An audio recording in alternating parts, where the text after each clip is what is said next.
Welcome to the Promises and Pitfalls of Private School Choice Administration 2020 and beyond. My name is Tim Abram. I'm the Associate Policy Director at ExcelinEd, and I'll be serving as your moderator today. Thank you for joining. Throughout the course of this conversation, I want to invite you to put any questions you may have on our chat and also participate online on Twitter using hashtag EdPalooza. Before we dive into the conversation, I would like to first thank our generous sponsors who made this conversation today possible. Thank you. So, what is private school choice administration, and what do I mean by that? Well, first, let me give you a few numbers to consider. In 2000, 4 states had private school choice programs and served a little under 30,000 students. Fast forward to 2020, 26 states plus District of Columbia and Puerto Rico have programs and also serve 575,000 students. Now, which programs, how are these students being served? It's achieved by primarily 3 different mechanisms. First, education savings accounts or education scholarship accounts known as ESAs. Second, tax credit scholarships.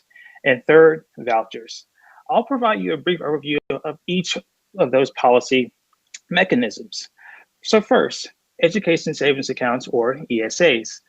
These programs are a portion of a student's state allocated funds that's deposited into a joint account that's controlled by the parent and the state, in which the parent can use those funds to customize an assortment of options for their students' educational opportunities. This could be private school tuition, this could be curriculum, or any of the therapies that help those students. But second, there are tax credit scholarship programs. This happens through a number of ways. One, an individual or corporation can apply for a tax credit, and they will donate their money to a scholarship granting organization. And then the state will give that individual or that corporation a credit on their taxes. Sometimes it's a dollar for dollar credit, and sometimes up to 75%. That varies according to the state and the relevant statutes. And finally, there are the vouchers, in which is literally the students' a portion of the students' per pupil expenditure that's given to the parent in order for that student to attend a private school. As I mentioned earlier, there are over 500,000 students using these programs now. So now we have over 20 years worth of information and a vast amount of students who are using these programs, which now creates this perfect opportunity to actually assess what does high quality private school choice administration look like, and how can we improve it? And today we have a conversation. We're going to have a conversation with a vast array of individuals who administer these programs from different posts. I'll start by introducing Doug Tuthill. He's the president of Step Up for Students in Florida and it's the largest scholarship granting organization. We also have Nathan Hoffman. He's the policy director and research director at Empower Illinois, another scholarship granting organization. We also have someone from the Department of Education. We have Karla Escobar. She's the Deputy Associate Superintendent for Arizona Department of Education. And finally, we have Kathryn. She's Director at the North Carolina State Education Assistance Authority. So from their different posts, they're going to walk us through what program administration looks like, what's good, what are some of the pitfalls and the promises. And so from that point, we're going to dive straight into our first round of questions. So Doug, I want to kick it to you first. Step Up for Students is the largest SGO in the state of Florida. So tell us a little bit more about its mission and how you achieve your work. Well, thank you, Tim. Step Up is a nonprofit organization. In Florida, they're called scholarship funding organizations. Some of them are also in other states called scholarship granting organizations. We have a contract with the Florida Department of Education to manage 5 programs. And our contract is renewed annually. The Board of Education in Florida looks at our performance, and so far, the last 20 years, they renewed us every year. So you went through 3 major Ed Choice programs. We actually have all 3. Of the 5 programs that we run, 2 of them are ESAs. We have one ESA, it's called a reading ESA, and that program is interesting because it's only for kids in district schools. It's the only ESA program in the country, only for kids in public district schools. And that's for kids at the elementary level who have reading difficulties, and they get an education savings account to purchase after-school tutoring programs, software that helps them with their reading, that sort of thing. Then we have an ESA called the Gardner Scholarship. That's for kids with special needs. We like to refer to them as unique abilities. These are kids with spina bifida, Down syndrome, autism. We've got about 18,000 kids on that program this year. And again, they use their ESAs for a variety of purposes. One of the wonderful things about an ESA is it is flexible and allows families the ability to customize their kids' education with the flexibility of the spending. And so those kids sometimes use the money for tuition and fees at private schools. They also can provide purchase services from district schools, but they also can purchase services for things like occupational therapy, physical therapy, et cetera. You can understand with those kinds of challenges that the families have a variety of things they need to access for their children. So those are our two ESA programs, the Reading one and the Gardner, and they together serve a little over 20,000 kids. Then we have a voucher program called the Family Empowerment Scholarship. That's a directly state-funded voucher. That's a means-tested program. The average family of four on there makes about $28,000 to $29,000 a year. And that's not an ESA. They can only use that money for tuition and fees at a private school. We then have we have two tax credit programs. We have one program called the Florida Tax Credit Program. That serves about 100,000 kids this year. That program is, like I said, means tested. The average family of four also makes about $28,000 to $30,000 a year. And they primarily can only use that money for tuition and fees or a transportation scholarship. And the fifth program we have is also a tax credit program. This is for individuals who can redirect their sales tax when they purchase an automobile. And this is for kids who are bullied. And so altogether, this year we're going to serve about 155,000 kids in Florida. We'll distribute about $1 billion to those kids using those five different programs. The primary function of our nonprofit is, number one, to qualify children for scholarships, whether it's a bullied scholarship, whether it's a means-tested program where we have to look at the family income and make sure they're eligible, the reading program, whether their reading scores are low enough. So we have to basically qualify the kids for the scholarships, and then we have to manage the expenditure. We'll talk a little bit later about some of the complexities. The ESA is obviously infinitely more complex to manage from an expenditure perspective because they can spend their money on so many different kinds of things. The vouchers and the tax credits are much easier because those monies can only be spent on tuition and fees, so that's an easier program to administer. But we're hoping, by the way, to eventually turn all our programs into education savings accounts. We're pretty convinced that the future of ed choice is ESAs because all families need that flexibility. Particularly during the pandemic, we've noticed that families are increasingly asking for more flexibility with their spending. So we're hoping to have over 200,000 kids on ESAs next fall. And we could talk about this later, but that involves spending millions of dollars and investing in the infrastructure to be able to manage that kind of resource effectively and efficiently.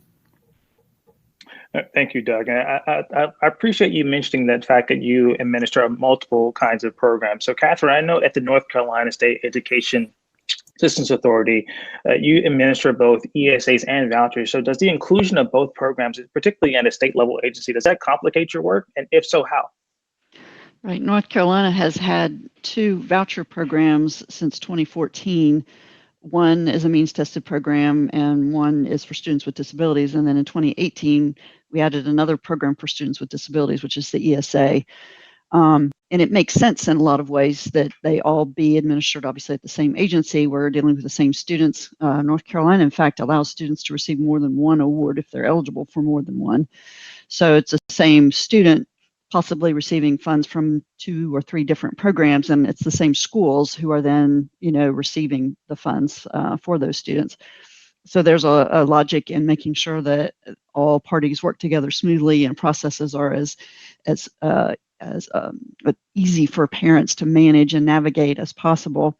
It's complicated, a voucher up against an ESA in North Carolina, mainly because the parent can receive funds from 2 different sources. And so the funds for the 2 voucher programs are dispersed directly to the schools on behalf of the students. Whereas with the ESA program, the parent transfers the funds to the school. So the parents have access to their funds in an account, and then they transfer them. So the timing can also sometimes be tricky. It's manageable, but it does add a wrinkle to the administration of the program side by side. Thank you, Kathryn. And so, Nathan, we're going to go to you. I know you're also at Empower Illinois, which, from my understanding, is the largest SGO in the state of Illinois. So similar to Doug, but however, the politics there are a little bit different. So walk us through what it's like to administer an SGO in a blue state. Yeah, thanks, Tim. So yeah, like you said, we're one of 9 operating SGOs in the state, although we account for about 80% of the entire marketplace. The program's raised $145 million, give or take, over the last 3 years. We've raised $113 million of that. So I think the only difference perhaps between administering a scholarship program in a blue state versus a red state is we're even more so under the microscope of public perception and political perception than you maybe would be in a red state.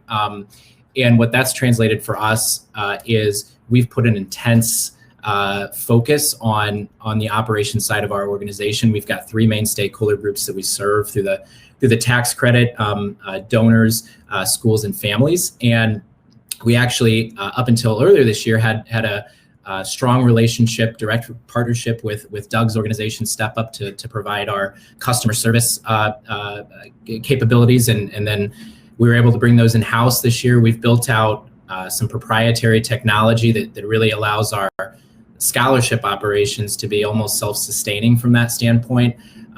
So everything that we've done has been built from the standpoint of what do we want the ideal experience to be. We want to be able to be an organization where no one ever complains, that there's never a complaint from a donor, never a complaint from a parent or a school, that we're doing what we can. That may be wishful thinking, but we do our best in that regard. So it's the same dynamic as what Doug deals with as an SGO in Florida. It's just you are under that microscope, and the opposition is sort of frothing at the mouth, waiting for you to mess up. And fortunately, we have not messed up yet, and hope to continue that track record. Yeah, definitely wishing you the best of luck and continued success in how you're operating there in Illinois and providing scholarships for students. And so now that we have kind of a baseline understanding of like what you all do from a programmatic perspective, I want to dive into what's it actually like participating in the program. So Nathan, I'm going to kick it right back to you. How does Empower Illinois actually get scholarship funds into the hands of students, and what does it look like from the parents' perspective? Yeah, so we operate a little closer to a voucher where the funds go directly from one coffers into the school's coffers, and the parents never receive the funds directly, but they are involved in the process all along the way. Within our technology platform that I mentioned, we've got 3 different portals built out: a donor portal, which is not really what we're dealing with at this point, but the schools and the parent portal. And parents can see exactly where they're at in line, because our law allows donors to designate which school they want to send their donation to. So there's potentially up to 3 different lines that a family may be in: the overall statewide pool, the region-based pool, and then the school pool.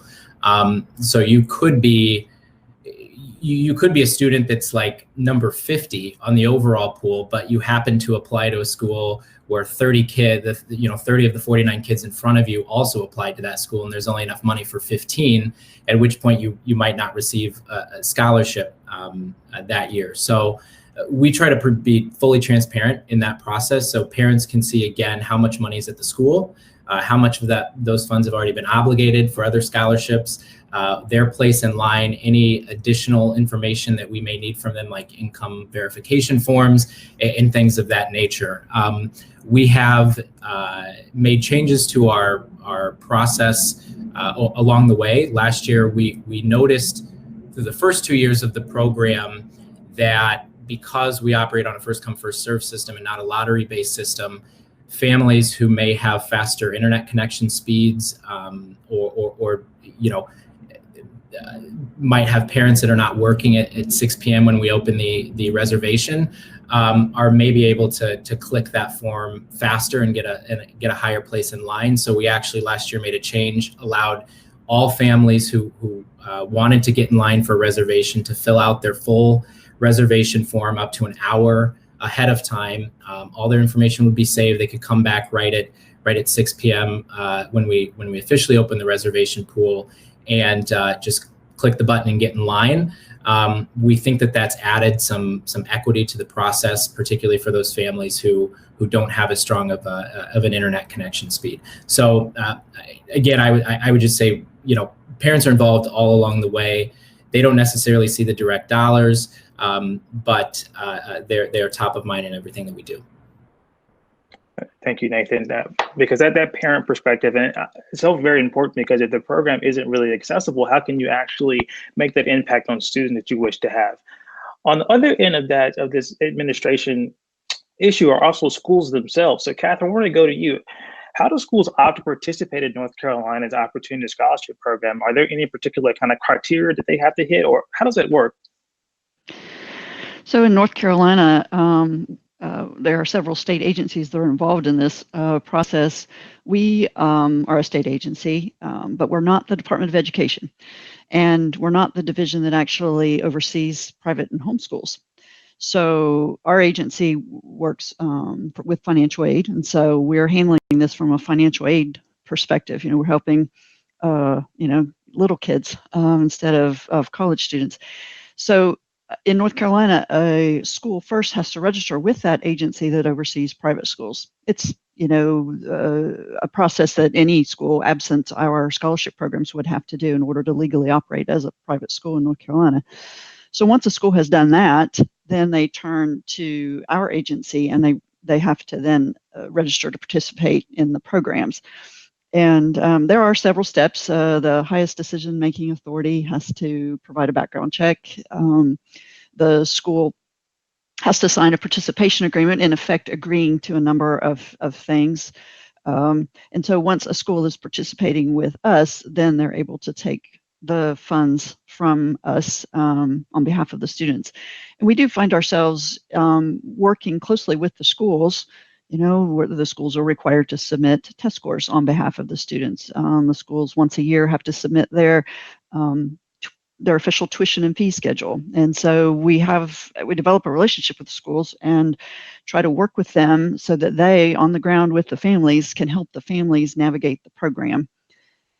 We provide customer service to families. Families can call an 800 number, they can email, and they can reach our staff. But we know that physically across the desk is that school official, and if that person is well suited to help the family, then the family is going to be better off. So we do try to work closely with the schools, make sure they understand how the programs work, so they can then help the families. But again, one of the things I think happens is, depending on where the programs are situated, is that the different agencies have to navigate that process so that the stakeholders aren't lost in the bureaucracy. And I think we've done that fairly well in North Carolina. There are several ways we do connect with we call it the Department of Public Instruction, but the Department of Ed. We connect with them for a couple of different purposes, and then very closely work with the Division of Non-Public Education, that division I mentioned, where schools first register and then come and turn to register with us. So that's a bit about the school process. Yeah, thank you so much, Kathryn. So Doug, I spent some time on the Step Up for Students website prior to this panel. I noticed that you all have a FAQ, you have a handbook for almost every single policy that you administer. And so I would imagine it takes a ton on the administrative side to actually pull all of that together. And so my question is, how is Step Up for Students funded? How are the operations funded? What does that look like? Well, it's interesting, Tim. The first 6 years of our existence, there was no state admin funding at all. And so as a nonprofit, you had to go out and raise your admin funding privately. And that was challenging. We were lucky. There's a legendary figure in the Ed Choice movement named John Kirtley, who was the founder of Step Up, and John raised millions of dollars privately, including his own money, to help support the admin of our nonprofit in the early years. In 2008, the legislature passed a 3% admin fee, which is still, I think, one of the most lowest in the country, to allow us to use 3% of the scholarship funds that we raised to help support our administrative cost. And today, of the 5 programs, 3 of them have a 3% admin fee, and one of them has a 1% admin fee. So it's challenging. You know, we, like the rest of the team here, we pride ourselves on customer service. Like Nathan, we dream about a day when we never get a complaint. You know, every retail outlet would like that, but of course, you know, you're dealing with families, and they're very passionate about their children, and they're advocating for their children. And you know, in our case, this year we probably had about 180,000 applications started in the system. So that's a lot of families to deal with in terms of the administrative process. It is challenging to manage a program on such a slight admin fee. We do have a significant advantage in Florida in the sense that there are two SFOs in Florida. Step Up has about 99% of the market share. And so that means we have some benefits of economies of scale. I think one of the reasons Step Up is probably 10 times larger than any other SFO in the country. And I think that's probably in part because of the fact that we're able to benefit from economies of scale. We're able to provide a level of customer service because of those economies of scale. And that's really worked to our advantage in Florida, at least. It's allowed us to use our resources as effectively and efficiently as possible. We still continue to raise funds privately, particularly when it comes to IT investment. I mentioned before that we're looking to significantly ramp up our ESAs. That's a very complex administrative process. And so, you know, we're continuing to raise millions of dollars privately to invest in the IT infrastructure to allow us to be able to support 200,000, 300,000 ESAs moving forward. So my advice to policymakers out there is the other thing that's really significant is how you design your program. As Nathan mentioned, we work with Illinois early on. That policy design the first couple of years was really, really complex. And we all struggled to figure out how to build processes and infrastructure to support a really complex process. And Nathan mentioned some of the things that we've had to address over the years that cause some real problems. And so the cost of a program is really a function of how complex it is. And the legislative process being what it is, you know, oftentimes the sausage making process creates a lot of complexities to get a bill passed. That's certainly, I think, part of what happened in Illinois. In order to get a program passed in a blue state, there was a lot of political compromises, and that led to a lot of complexity on the operations side. So from a cost perspective, the more simple and elegant the design is of the program, the more simple and elegant the policy is, the easier it is to implement that program to make sure that you can do it with lower cost. So my recommendation would be to any policymakers out there is think a lot about implementation. Talk to groups like, you know, North Carolina, Illinois, Arizona, Florida. Look at the kind of implementation challenges they have and try to design policies that are as effective and efficient as it relates to implementation, and try to avoid too much complexity, because that then drives up the cost of administration. And all of us would rather use every possible dime for kids as opposed to, you know, managing the process. And so that I think that's an important message, is try to make sure your policy is as clean as possible, as simple and elegant as possible, and is designed in a way that makes implementation as effective and efficient as possible. Thank you, Doug, for especially with the recommendation of reaching out to different states who've already had these programs up and running. I'm glad our friend Karla is actually back on the call now. Arizona is actually home to the nation's first ESA program. So Karla, if you don't mind, what was some of the initial challenges that you all kind of faced with upstanding this brand new program that hasn't been seen anywhere else before? Karla, I think you may be on mute. Thank you, Tim. Thank you for giving me time to get back on too. Well, as you know, I started with this program when it first was enacted in law. And as you said earlier, it's difficult when you don't have any other states that you're able to look to for information or to get that support that you need to try to figure out how their programs are working. And so we had to navigate quickly. It was enacted in law over the summer, and within 3 months, we had to have the program up and running with limited resources and no idea of where we should be going with this program. And so it took time. It took time for us to understand what it was that, the families were looking for, what it was that legislators wanted to see out of this program. And again, keep in mind how the public would react to a program such as this, being the first in the nation. And so we struggled in the beginning. I think we only had about less than 150 participants during that year. And we began to grow. 2013 saw a 50% increase. And then in 2014, we saw that same increase until now, we're seeing a huge increase. We have about 9,300 students on the program.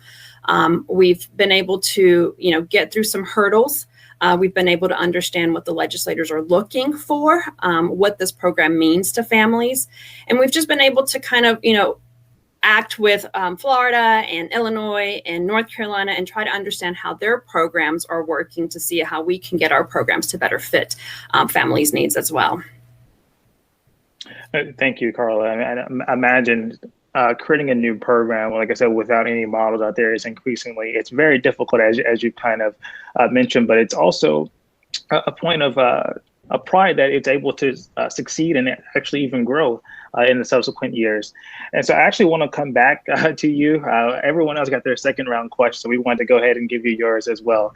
And so Arizona uses Class Wallet to administer its programs, its Empowerment Scholarship account. So will you share with us how Arizona parents interact with the platform?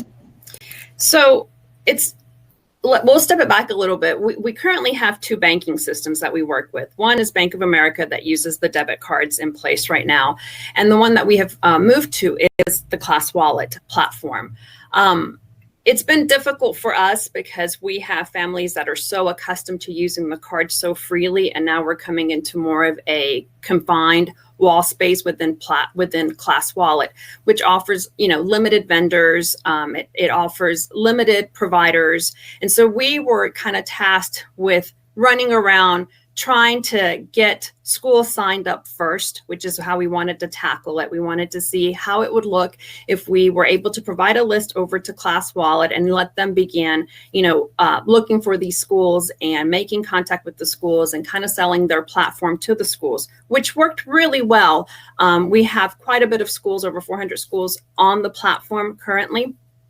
And we've been able to kind of navigate and figure out, and what became very difficult for us is that we don't have access to provider information, so we could not reach out to providers per se on our behalf and say, we are currently looking into this platform. We want to find out if you are able to move into this platform, and here's how we get you started. So we kind of put this responsibility on the parents to be the ones that reach out to these providers that they're currently using, which became difficult for them because I understand, on top of everyday life, now we're going to task them with something else. And then it became where we were looking at the vendors that they were currently using and realizing that, oh my gosh, these vendors that these families are so used to using are not on this platform. And how can we get this information over to Class Wallet to have these talks with them and get these vendors on board with Class Wallet? So that became another issue for us. And they tried their best to reach out to them, but some of them are super large vendors. So the responsibility, unfortunately, fell back on the parents. They were the ones reaching out for us. They were the ones, trying to navigate this process for us. And it became where it was difficult to kind of have them move from what they were so accustomed to into this brand new platform. Technologically speaking, we do everything as far as our expense reports of submitting online. And so I don't think that there's a technological issue as far as being able to submit an invoice, because it was no different than what we're currently doing now. But I think it just became difficult and has been difficult moving these particular vendors and these particular providers into the platform and getting them to understand that, this is true, this is a banking platform, because they've never heard of it. This is a brand new thing. They've, if you call someone like Pearson McGraw and you ask them about Class Wallet, they have no idea what it is. They're used to your Bank of Americas or your Wells Fargo's or whatever, which would be different if we were dealing with a vendor like that. So that in our place became very difficult, and we're still trying to navigate. So we put a pin in moving some of the families over to see if we can kind of understand from them what it is that we need to have, because we moved this process so quickly again, and not being able to take into account how the families would feel when something like this happened. And we didn't realize that so much homework would be put on them to move their vendors or to get the information to us so that we could have these talks with the vendors. Yeah, thank you, Karla, especially for highlighting the challenges actually of using parents as someone kind of verify the vendors and how difficult it was to kind of match their experiences and also get them on a platform that's recognizable as well. That kind of smoothly gets us to our next section of the conversation, which is actually focusing on the challenges in actually administrating these programs.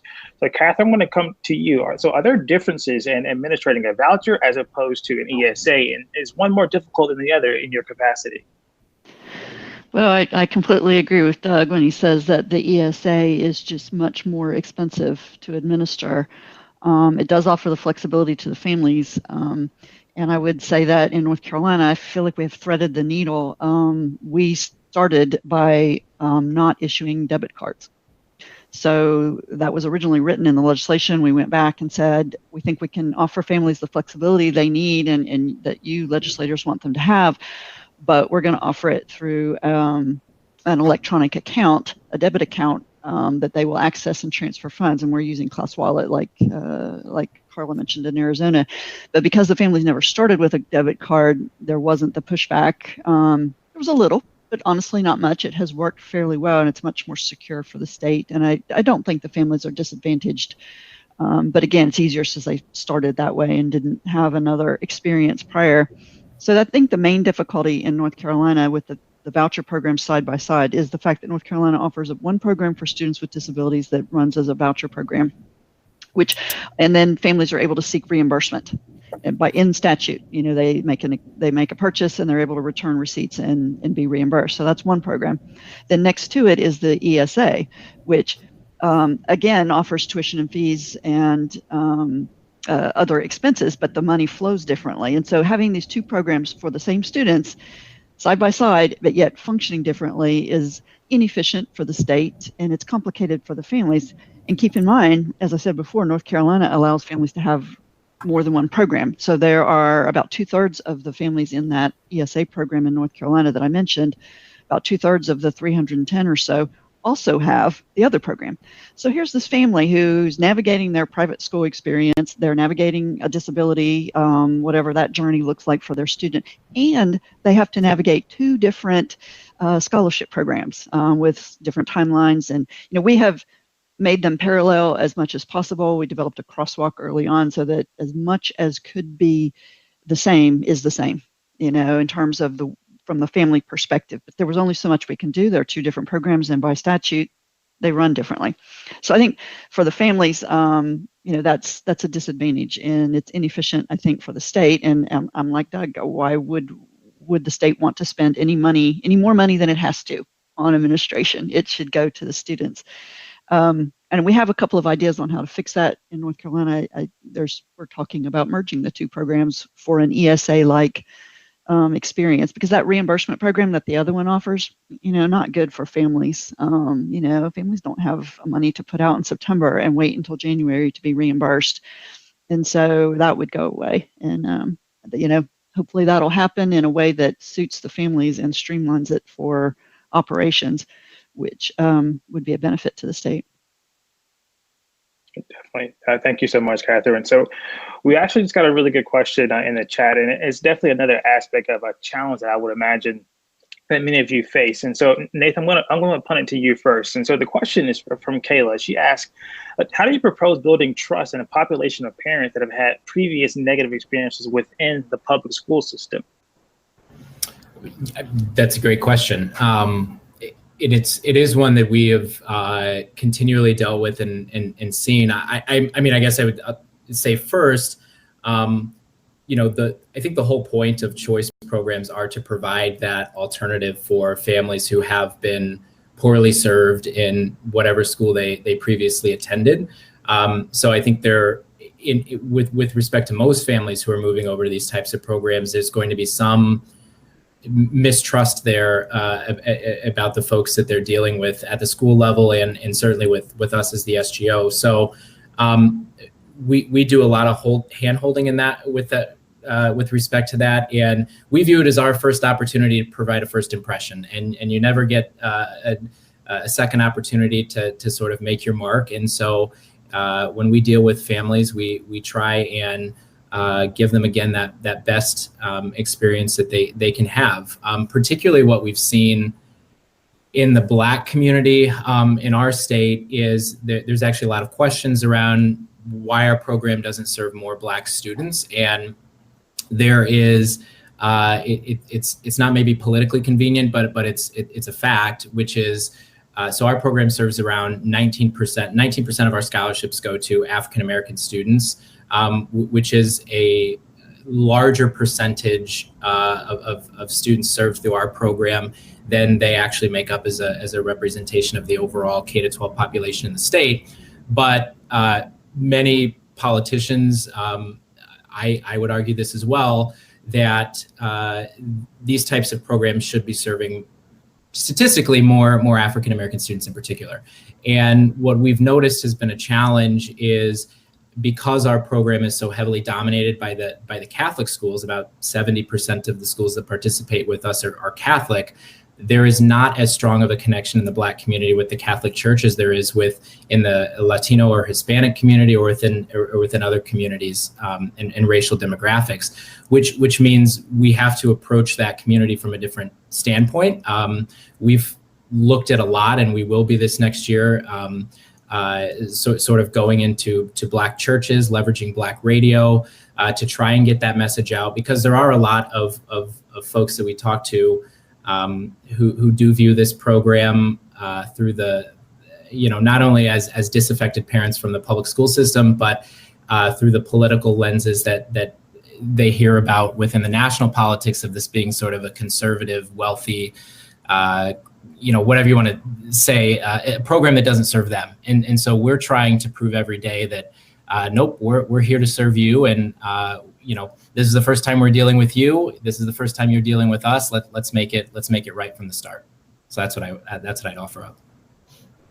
Well, thank you, Nathan. I know it's very difficult to really, combat your negative perceptions of programs and helping them withstand political attacks or journalistic attacks or whatever the case may be. So, Doug, I have a question for you that's coming from one of our participants, because as we've seen, a number of Florida's programs have been attacked publicly throughout the years. So someone asked, what do you recommend administration do when political critics of school choice programs make repeated public statements of unfounded accusations against the legitimacy, security, and the functionality of the program, and directly attack the parents who are participating in it?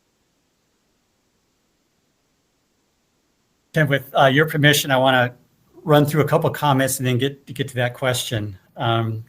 Sure. I wanted to tell Karla how much I appreciate Arizona basically going first, because I remember when our program passed, we immediately called Arizona, and I got a list of like 20 things not to do, and they all were very, very important. And we also had a couple months to get up and running, but I know it's really hard to be first. And I appreciate all the pain you went through, but I want you to know how much you helped the rest of us. And, I just want to tell you how much I appreciate it. You helped a lot of people that you don't know, because you guys went first and you found some things that worked, you found some things that didn't work. And I wanted to say thank you for that. And I thought Kathryn's comments were really powerful, because it reinforces the fact that how you design a program is really critical. And when you have the complexities that she just articulated, it undermines customer service. It's hard for families. It's hard for administrators. It's hard for everybody. So again, the message for policymakers is, please take your time to try to think through a design of policy that's as clean and as user-friendly as possible, both for the administrators and for the families. All of us are serving families that oftentimes are in distress. That's the whole reason they come to us. As Nathan said, they're looking for an alternative. And, you want to make it as simple and elegant as possible. The other thing I wanted to mention, going back to Karla, at the moment, Florida has 10,000 providers in our ESA program with over 60,000 products and services. And so across the board, I think all of us right now are figuring out how to build infrastructure that allows us to scale at that level. Right now, we have 20,000 kids on ESAs in Florida. If next fall I have 200,000 kids on ESAs, average of about 8 transactions per family. That's about 1.6 to 2 million transactions we'll have to administer next year. I wouldn't be surprised if we go from 10,000 providers to maybe 20,000 providers, 30,000 providers. So now you have to, and by the way, it's all regulated. So you just can't come on and be a provider, and I'm accountable for making sure that every tutor on there meets the state requirements to be a tutor. So I can't just send a family out to say, Uncle Tim's a tutor, that's great. I can't do that. So we have to certify every family. We have to certify every provider. We have to onboard, 10,000, 20,000 providers. So the technology that's going to be required to do that is going to be a huge piece. So I'm sorry, I just want to go through that stuff. So the media attacks. In Florida, we work really hard to make sure that the families are the face of the program. And our opponents work really hard to pretend the families don't exist, and that's sort of the game. These people are stealing money from public schools and giving it to unregulated, evil private schools. We say no. Every scholarship program in Florida, the money goes to the families, and the family makes a decision about how to spend that money. If you don't like the way the families are spending the money, talk to the families. Well, you don't want to talk to the families because, and so the other thing in terms of building trust, and that's how we respond to the media. Their media does everything they can to pretend that families don't exist, and we keep pushing the families out there. So there's an editorial attack, a parent responds. When we need a bill in Tallahassee, the parents come and talk about their families. They talk about how the program affects their families. It drives our opponents crazy, but that's, we got to keep putting the families first. And then also, I think it goes back to the trust issue. We're growing about 20 to 25,000 families per year, kids per year in Florida, and that growth is going to continue for the foreseeable future.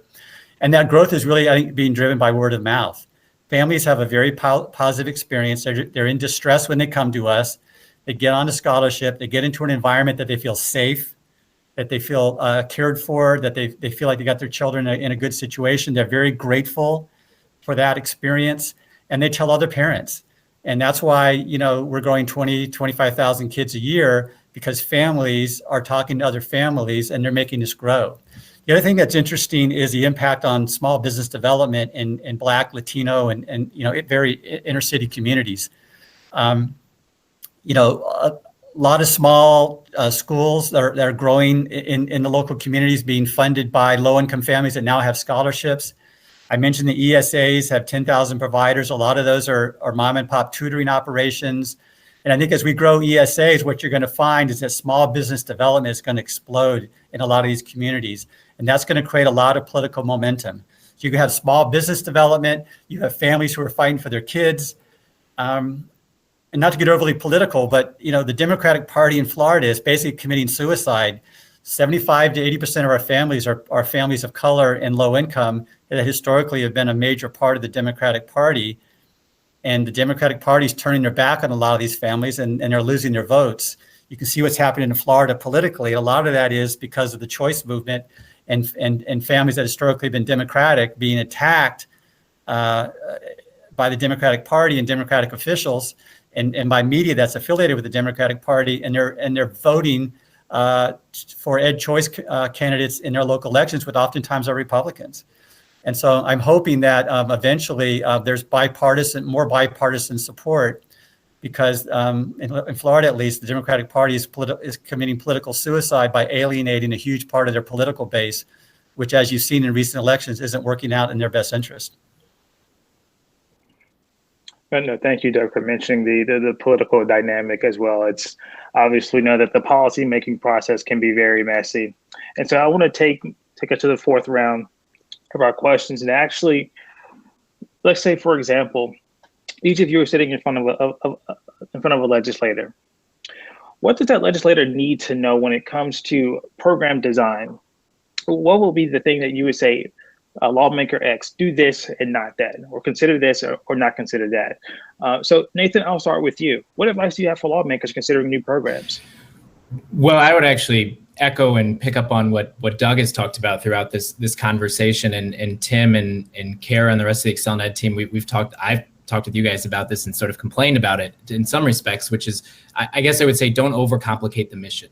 At the end of the day, I think sometimes, and I'll implicate myself in this since I do policy here. I think those of us in the ed policy world are very good at pontificating, thinking, tweeting, talking about program design in like an ideal world, or program design and things of that nature.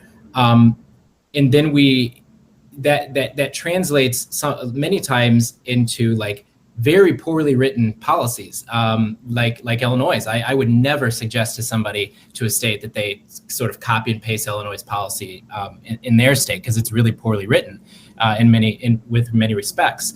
And so I would say, don't overcomplicate the mission. Go and talk to the implementers. I've spent a lot of time this fall with Karla actually in Arizona, because we're considering at some point adopting an ESA. So wanting to think through what those program design elements need to look like.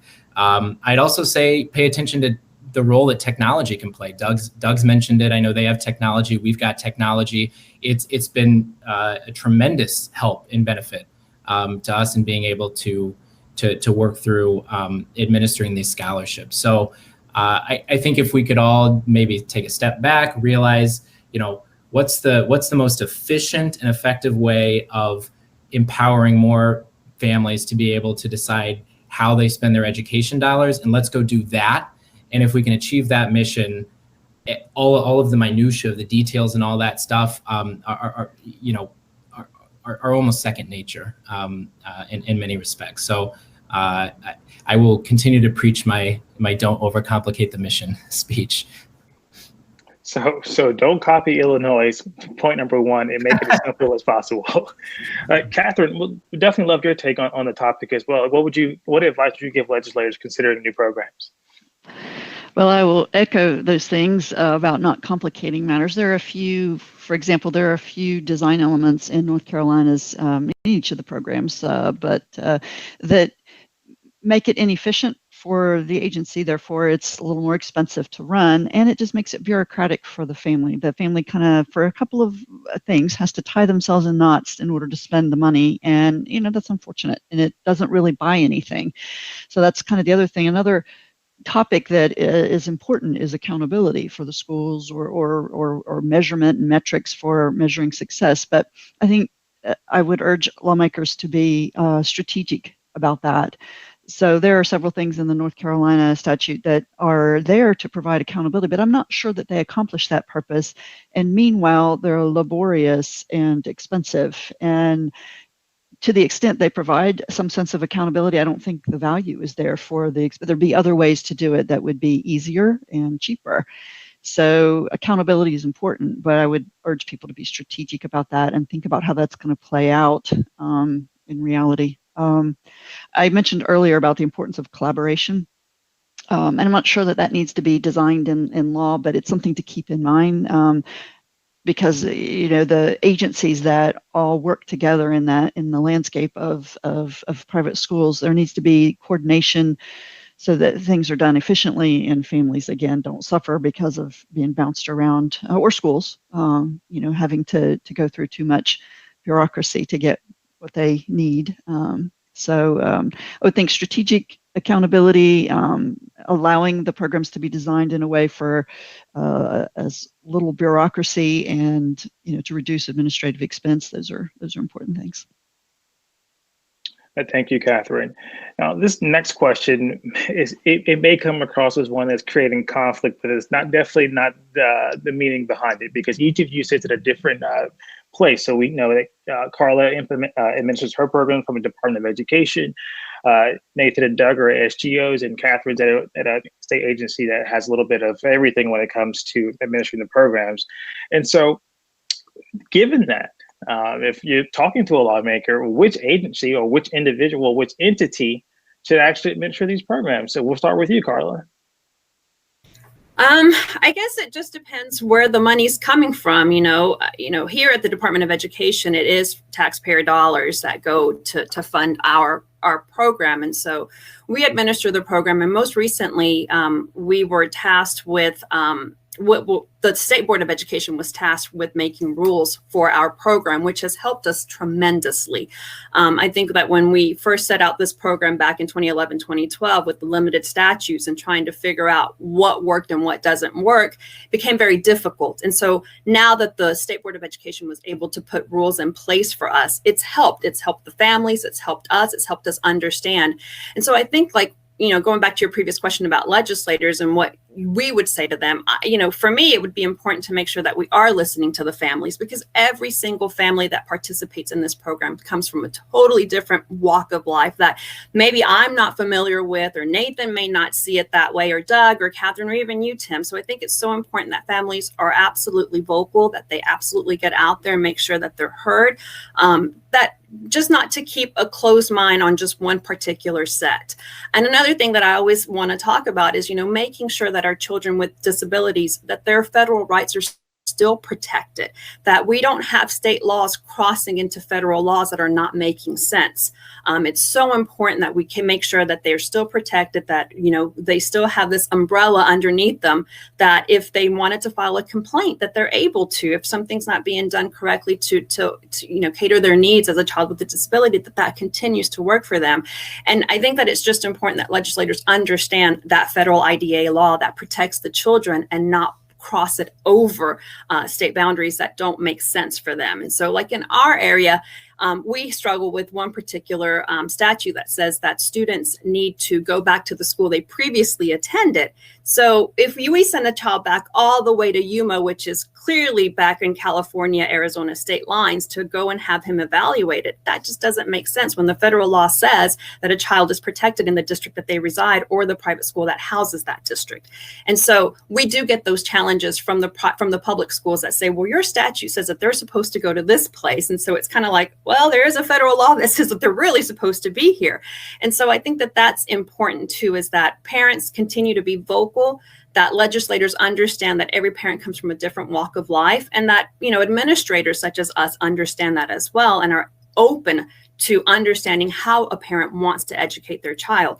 After all, it is an empowerment, it is a school choice, and this is the way that the parent and family has chosen to educate their child.